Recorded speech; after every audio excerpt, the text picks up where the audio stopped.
कार्यक्रम के पुण्यार्चक हैं श्री राजेंद्र प्रसाद जैन, श्रीमती ममता जैन, श्री प्रशांत जैन, श्रीमती दिव्या जैन, पारस जैन, श्री भरत जैन, श्रीमती सौम्या जैन एवं समस्त परिवार, मुंबई। कभी आपने देखा अरे द्वार अकेला हो और मंदिर ना हो तो काय का द्वार? पुण्य का द्वार खोला है तो पुण्य का द्वार ऐसा हो कि वो अतिशय क्षेत्र का द्वार बन जाए। और इन्होंने शुरुआत तभी कर ली, तभी हमने कहा अब ये शुभ चिन्ह हैं। और इसके बाद तो इन 10-15 दिनों में क्या क्या हुआ आप सब जानते हैं, ज़्यादा बताने की आवश्यकता नहीं। बस उसने उसको बाहर कर दिया, दरवाज़ा बंद कर दिया। रात भर वहाँ पर ठंड में ठिठुरा। सुनते हैं किसी सर्प ने भी उसको डस लिया और प्राणांत हो गया। प्राण का अंत नहीं हुआ, प्राण का अंत हुआ। और जब प्राण का अंत नहीं हुआ, अगली पर्याय में किन किन, बहुत लंबी कहानी है, कभी और विस्तार से समझाएंगे, क्योंकि अभी अपनी कहानी एक और चल रही है बीच में। तो बस उसके बाद इसके उस जाल में 5 बार वो मछली फंसी थी, 5 बार छोड़ा तो उसके अगले जीवन में 5 बार संकट आए, प्राण घातक संकट आए। और 5 बार उस संकट का निवारण इसके इस एक मछली के त्याग करने के माध्यम से होता रहा। घटना बहुत है, कभी विस्तार से बताएंगे। तो वहाँ पर तो उसकी धर्म पत्नी ने, जिसको अधर्म पत्नी कहना चाहिए, जो संकल्प को निभाने के बाद अपने पति और परिवार के इस साहस का समर्थन न कर पाए, वो धर्म पत्नी की संज्ञा को प्राप्त नहीं हो सकती। उस समय अधर्म पत्नी थी और जाकर के उसने ऐसा किया। सुबह जब दरवाज़ा खोला तो पति अवसान को प्राप्त था। वो भले ही इस भौतिक देह से अवसान को प्राप्त हो गया हो, लेकिन उसकी धार्मिक देह तो उत्थान को प्राप्त तभी हो चुकी थी। और हुआ अगले जीवन में कई बार उसके पास संकट आए हुए। अब हम यहाँ की बात करना शुरू कर दें और साथ में वो घटना जो एपिसोड के रूप में आपके जीवन में कई दिन से चल रही है। कल ऐसे ही जब आहार के उपरांत हम आके बैठे, जैसे आकर के बैठे, एक परिवार आके सामने बैठ गया। जो परिवार जिनके यहाँ आहार हुए थे वो तो सब बैठे हुए थे, लेकिन एक और अलग से परिवार आके बैठ गया। महाराज कुछ चर्चा करनी है। हमने कहा रुक जाओ थोड़ा, इन लोग सुख, थोड़ा सा उनसे थोड़ा सा फ्री हुए। वो लोग आके बैठ गए, पति पत्नी और माँ तीनों आके बोलते हैं। बोले महाराज परसों आपके सामने आए थे, क्योंकि हम सब ने संकल्प पत्र भरे ही हैं। हम सब अब उस अतिशय क्षेत्र के निर्माण के लिए कमर कस चुके ही हैं, क्योंकि अब ये हम मान चुके हैं कि अभी तक 6 वर्षों में हमने जितना काम किया है, उस 6 वर्षों के काम की रिपोर्ट हम गुरु चरणों में जाकर के देते थे। हम सुनाते थे, गुरुदेव सुनते थे और आशीर्वाद देते थे कि और अच्छा करना है। लेकिन अब सुनने और सुनाने की बात नहीं है, अब तो दिखने और दिखाने की बात है, क्योंकि पूज्य गुरुदेव अब साक्षात देख रहे हैं कि तुमने अपने संकल्प को कितनी ऊंचाई प्रदान की है, तो अब दिखाने में हम कोई कोताही नहीं बरत सकते। और हुआ ऐसा कि वो आके बोलता, एक वो भाई जो थे वो आके बोलते, बोले महाराज परसों हम संकल्प लेके गए थे आपके चरणों में आशीर्वाद पा करके, और जैसे ही घर पे जाके बताया, उनकी जीवन संगनी बोलती है क्यों महाराज से आशीर्वाद ले आए? हाँ ले आए, महाराज ने अच्छे से आशीर्वाद दिया। हाँ बहुत खुश होकर आशीर्वाद दिया। क्या करके आए बताओ? बोले ऐसा ऐसा करके आए। नहीं ये बात तो बाद की बात है, पहले ये बताओ महाराज ने क्या कहा था? नहीं महाराज ने तो इतना ही कहा, जब मैं अपने भाव रखा महाराज मैं भी कुछ करना चाहता हूँ, तो महाराज ने कहा कैसी क्या आपकी सामर्थ्य है उस हिसाब से कर लो। वो सब तो ठीक है, तो तुमने क्या कहा? मैंने ऐसा बताया। ठीक है, तो तुम कितना करके आए? जो मैंने कहा था महाराज ने उसको आशीर्वाद दे दिया। मुझे ये नहीं सुनना महाराज ने क्या कहा था। नहीं महाराज, मैंने अपनी जब बात रखी उसके बाद महाराज ने कहा हाँ बहुत अच्छे भाव आपके हैं, लेकिन तुम ऐसा भी कर सकते हो, देख लो।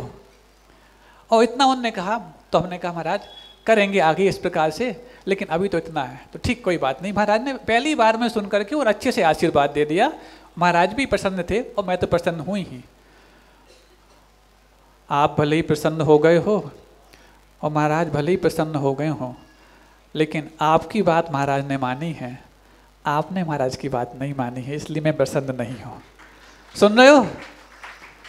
नहीं, महाराज ने सिर्फ बात रखी थी, लेकिन उन्होंने हमारी बात सुन करके जो हमने बात रखी उसको पूरा तरजीह दी है और आशीर्वाद दिया है, प्रसन्न होके दिया है। नहीं, अतिशय तब घटित नहीं होते जब आपने अपनी बात महाराज से मनवा ली हो। अतिशय तो तब घटित होते हैं जब महाराज की बात आपने मान ली हो। और 2 दिन हो गए महाराज, 2-3 दिन हो गए जब से संकल्प लेके गए, ये चैन नहीं इनको। और आज तो जब हम सुबह ऑफिस के लिए निकल रहे थे, अपने व्यवसाय के लिए निकल रहे थे, कोर्ट जा रहे थे, सबसे पहली पेशी हमारे घर में ही हो गई और मजिस्ट्रेट हमारी माँ और जीवन संगनी बन गई। जो महाराज ने कहा है पहले वो करके जाओ, उसके बाद कोर्ट जाना, नहीं तो हम फिर कुछ। और कोर्ट के लिए लेट हो रहे थे क्योंकि महाराज के आहार चल रहे थे। फिर सोच लिया कोई बात नहीं, आज कोर्ट में हम लेट हो जाएंगे, लेकिन महाराज के पास पहले जाएंगे। और तीनों जन आए, महाराज आशीर्वाद दो, पहली बात तो क्षमा करो कि हम उस दिन आपकी बात पूरी समझ नहीं पाए। हमने कोई बात नहीं है, सामर्थ के हिसाब से करना। नहीं महाराज, जो आपने कहा था हम वो मानेंगे। पूरे तीनों जन आकर के और नमोस्तु किया और गदगद भाव से कहा, महाराज जो आपने कहा है उसी में अतिशय है और उसी से अतिशय क्षेत्र का निर्माण होने वाला है। ऐसे धर्मात्मा, बल्कि कहना चाहिए जिनकी धी वर हो गई है, उनके लिए भी हम नाम लेने में कोई बात नहीं, क्योंकि त्यागी का नाम त्यागी ना ले कौन सी बड़ी बात है। त्यागी को ही त्यागी का नाम लेना चाहिए। एक बार अनिल कुलैया परिवार के सम्मान में आपको समर्थन करना। उनने क्या कहा है वो तो कल आपको 28 तारीख को पता लग ही जाएगा, लेकिन अपनी सामर्थ्य को साधु ने जो समझा है उस सामर्थ्य के हिसाब से किया। प्रतिदिन ऐसे उदाहरण आ रहे हैं, कभी हम नाम ले देते हैं, कभी हम काम बता देते हैं, लेकिन जैसे ही काम बता देते हैं आपके दिमाग में नाम तो तुरंत आ ही जाता है। आज नाम ले दिया, इसका मतलब ये मत समझना कि जिनके नाम नहीं लिए उनके काम हमारे दिल में नहीं पाए गए हैं। सब ऐसे दृष्टांत आ रहे। अब देखो, गुरु वचनों पर जब विश्वास होता है तभी जाकर के श्रावक के जीवन में भी उन्नति होती है, तो साधु के जीवन में भी उन्नति है। उस वक्त जिस एपिसोड से अपन जुड़े हुए हैं कि जब पूज्य गुरुदेव के संकेत आना प्रारंभ हुए थे, घटना घटने के बाद शाम को घटना घटी, अगले दिन सुबह की बात है।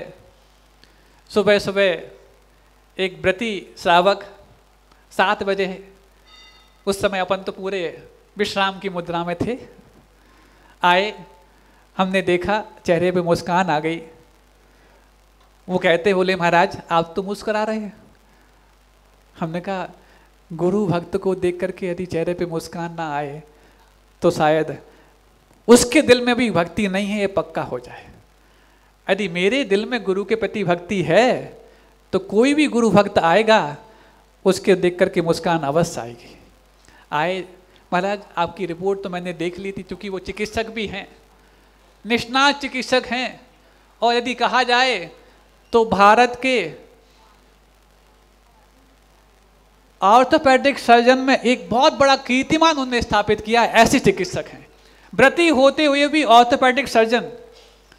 उनके पहले एक छोटी सी उनकी बात बता दूं, वो सिर्फ मात्र जिनकी जैसी लंबाई चौड़ाई ऊंचाई है उसको वैसा ही नहीं बनाते, किसी की ऊंचाई कम भी हो तो उसको बढ़ा देते हैं, किसी की हाइट कम हो तो उसकी हाइट बढ़ा देते हैं। कैसे? लटक बातें होंगे झूले पर? नहीं, लटक बातें कुछ नहीं है। ऐसे उन्होंने प्रयोग किए और अंतर्राष्ट्रीय स्तर पर अपनी ख्याति बनाई। किसी की हाइट यदि 8 सेंटीमीटर भी बढ़ानी हो तो बढ़ा देते हैं। इतनी सेंटीमीटर हाइट बढ़ाना आसान नहीं। कैसे? नेल के माध्यम से अंदर सर्जरी की शल्य चिकित्सा के माध्यम से और मैग्नेट थेरेपी माध्यम से प्रतिदिन 1 मिलीमीटर हाइट बढ़ाते हैं और 80 दिनों में 80 मिलीमीटर यानी 8 सेंटीमीटर तक हाइट बढ़ाने का उन्होंने रिकॉर्ड अपने नाम दर्ज कराया है। और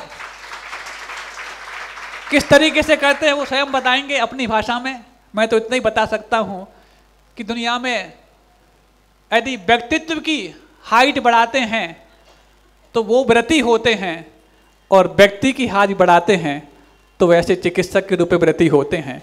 महाव्रती हो जाएं तो व्यक्तित्व की हाइट बहुत बढ़ा देते हैं, और अणुव्रती भी हो जाएं तो अपने व्यक्तित्व की हाइट बढ़ाने के साथ साथ किसी व्यक्ति की शारीरिक हाइट भी बढ़ा देते हैं। वो सामने बैठे हैं, अभी बता रहे हैं हम उनके बारे में कि किस प्रकार से। और ऑस्ट्रेलिया से भी लोग अपनी हाइट बढ़वाने के लिए भारत आते। सोचो, यहाँ के लोग अपनी हाइट बढ़ाने के लिए बाहर जाएं कोई बड़ी बात नहीं, लेकिन ऑस्ट्रेलिया से, अमेरिका से और भारत के बाहर से भी लोग अपनी हाइट को बढ़वाने के लिए जब यहाँ पर आने लग जाएं तो उसमें उनकी प्रतिभा भी उतनी ही योगदान रखती है, तो पूज्य गुरुदेव का आशीर्वाद भी उतना योगदान रखता है। अपनी तो हाइट बढ़ाने की बात थी ही नहीं, अपनी तो जितनी थी उतनी ही मिल जाए बहुत बड़ी बात थी, और अपन तो दूसरी दिशा में हाइट बढ़ाने की सोचने लग गए थे संलेखना के रूप में। और जब वहाँ पर आए सुबह सुबह, चूँकि यात्रा काफ़ी लंबी थी उनकी, मुंबई से जिंदूर तक पहुँचना था, आए, हमने मुस्कान दी। महाराज आप तो मुस्कुरा रहे। हमने कहा हाँ, आपको देख के नहीं, गुरु भक्त को देख के मुस्कुरा रहे हैं, और गुरु भक्त गुरु जी का आशीर्वाद लेकर आया है, इसलिए मुस्कान तो सहज अपने आप हो जाती है। और शुरुआत में हमने कह दिया आज हमें उपवास करना है। डॉक्टर साहब ने कहा नहीं महाराज, ऐसा आप सोचिए भी नहीं, क्योंकि इतना बड़ा एक्सीडेंट था जिसमें ब्लीडिंग भी हो गई काफ़ी, और इतने बड़े शॉक के माध्यम से पानी पूरा जल जाता है, और यदि ऐसे में उपवास कर लोगे तो ये और ख़तरनाक हो जाएगा। हमने कहा आपको उपवास में खतरा लगता है, हमें आहार में खतरा लगता है। अभी हमने आपको देखने के लिए थोड़ा सा गर्दन ऐसी घुमाई भी है तो हम पूरे घूम गए हैं। जब गर्दन घुमाने में हम पूरे घूम गए तो खड़ा होना तो बहुत मुश्किल है, और जब खड़े नहीं हो पाए तो आहार तो संभव है ही नहीं। नहीं महाराज, मैं आज आपको खड़ा करके ही आहार करा के दिखाऊंगा। हमने कहा अच्छा, मोटिवेट आप कर लेते हैं, आपका मोटिवेशन बहुत काबिल तारीफ़ है, लेकिन मेरी स्थिति अभी काबिल तारीफ़ नहीं है। नहीं महाराज आप धैर्य रखो। हमने कहा धैर्य तो हम संलेखना का भी रखे हैं। इसी बीच में इत्तेफाक की बात कि पूज्य गुरुदेव के पास पूर्णायोग के प्रिंसिपल डॉक्टर स्वप्निल सिंह ही बैठे हुए थे, और डॉक्टर साहब हमारे पास बैठे हुए थे। उनका कॉल डॉक्टर साहब के पास आता है, और वहाँ पर दोनों चिकित्सक आपस में चर्चा कर रहे थे। वो सुन करके गुरुदेव को बता रहे थे, ये सुन करके हमें बता रहे थे। वहाँ से गुरुदेव ने कहलवाया कि हाँ, असाता का तीव्र उदय है, धैर्य और समता रखोगे तो साता की उदीरना संभव है। हमने यहाँ से कहा भगवान, हमारी धैर्य और समता तो आप हैं, आशीर्वाद दें कि मूल गुण सुरक्षित रहें, बाकी आपके आशीर्वाद से सारी जंग हम जीत सकते हैं। हाँ बहुत अच्छा, बहुत अच्छा। तो ये बहुत अच्छा, बहुत अच्छा, ये गुरु के वचन हैं, यही गुरु वचन अतिशयकारी बन गए, और आज 16 महीने मात्र हुए हैं, और बहुत अच्छा तो क्या, पूरे 20 वर्ष के संयमी जीवन की सबसे लंबी यात्रा करके आपके नगर में चातुर्मास करने आ गए। और उसके बाद जब डॉक्टर साहब ने कहा, डॉक्टर साहब की आचार्य को बताओ कि महाराज उपवास करने की जिद कर रहे हैं, और मैं कह रहा हूं कि नहीं आज मैं आहार करा के दिखाऊंगा, तो कुछ समय के लिए गुरुदेव भी सोच में पड़ गए होंगे कि ऐसी स्थिति है, चूंकि रिपोर्ट उन तक भी पूरी पहुंच चुकी थी, 5 हड्डियां टूटी हों, 12 जगह घाव हों, हिलना ढुलना मुश्किल हो गया हो, तो कहाँ आहार की व्यवस्था है। और ऐसे में तो सबसे अच्छी चिकित्सा उपवास चिकित्सा होती है। गुरुदेव इसके बहुत पक्षधर हैं। उपवास चिकित्सा एक पुस्तक गुरुदेव के पास रहती ही थी, तो वो उसको भी चिकित्सा मान रहे थे। लेकिन जब डॉक्टर साहब ने कहा कि नहीं स्थिति अलग टाइप की है, ऐसे में उपवास बाद में तो हितकर होंगे, अभी हितकर नहीं है, तो गुरुदेव ने कहा जो उचित हो देख लो। और जैसे ही गुरुदेव ने जब इनको परमिशन दे दी, तो परमिशन पाने के बाद तो फिर कोई भी व्यक्ति, चाहे वो मरीज हो चाहे वो कोई भी हो, हावी हो ही जाते। महाराज अब आप जिद नहीं करेंगे।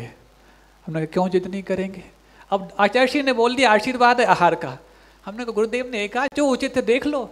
अब उचित यदि उपवास है तो उपवास, और आहार है तो आहार। अब आपको तय करना है, वो मुझे तय करना है कि उचित क्या है, उपवास है कि आहार है। नहीं महाराज, आपको हमारा सहयोग करना पड़ेगा। हमने कहा आपको भी हमारा सहयोग करना पड़ेगा। अच्छा, दोनों एक दूसरे का सहयोग करें तो?